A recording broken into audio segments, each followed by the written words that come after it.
All right, today we are on page 13, and the story is called The Power of Hurricanes. So what we're going to do with this is we're going to read this passage, and we're going to identify causes and effects. So you're going to go ahead, and while I'm reading, you can start highlighting causes and effects. And then we're going to put them in this chart. So this chart is saying cause, effect slash cause slash effect, and then effect. So what that kind of means is that sometimes causes have an effect, but that effect is also a cause of something else. So for example, in the story that I'm writing, the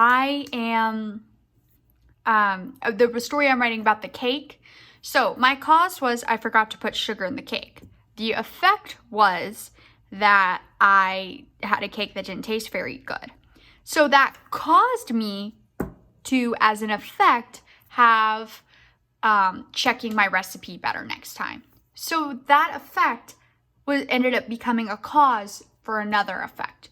So it's kind of like a chain of events. One cause has an effect, which has another cause, which is another effect, and it goes on and on. So I'm going to go ahead and I'm going to read this whole story to you. And then I'm going to go through the first two paragraphs with you, highlighting causes and effects. And then I'm going to fill out this with you. And then you're going to finish the rest on your own. So I'm just going to read first. The power of hurricanes. A giant storm forms over the Atlantic Ocean. It moves westward. The ocean water below is warm, so the storm grows stronger. The storm's winds start to spin in a circle. They spin faster and faster and reach a speed of more than 74 miles per hour. As a result, the storm becomes a hurricane. At the center of the hurricane is the eye. It is calm there. The hurricane's spinning winds cause massive thunderstorms. Lightning strikes and huge raindrops fall. The spinning winds make the ocean water rise in giant waves. Eventually, the waves may crash into the shore. Hurricanes that strike land are dangerous. Their strong winds can destroy sturdy trees and buildings. They produce huge waves which can flood land near coastlines.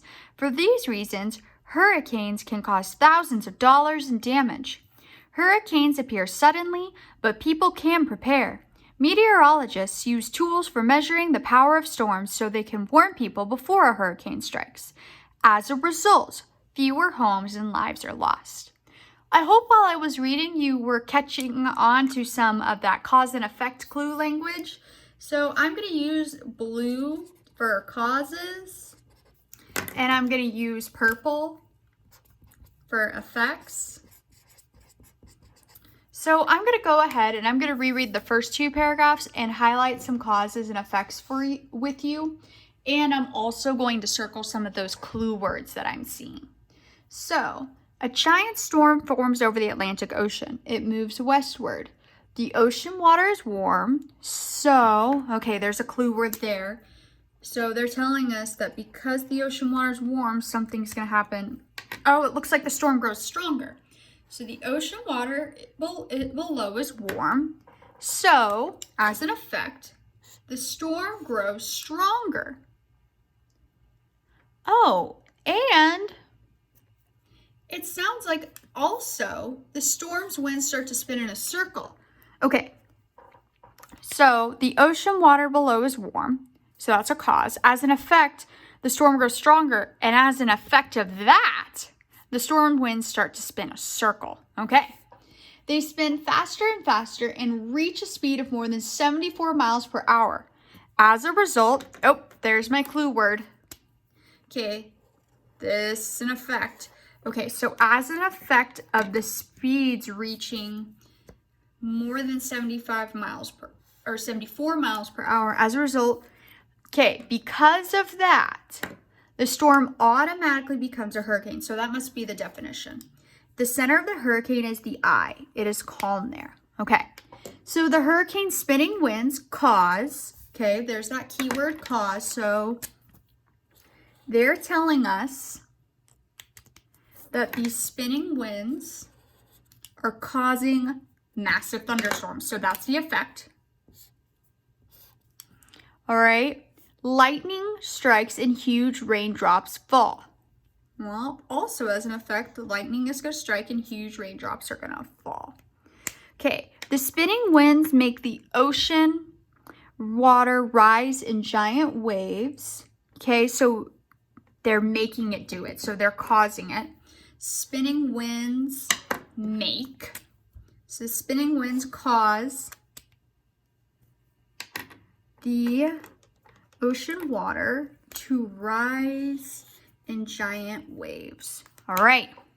So that's the first two paragraphs. There's several causes and effects here. So I now want to look at this chart here.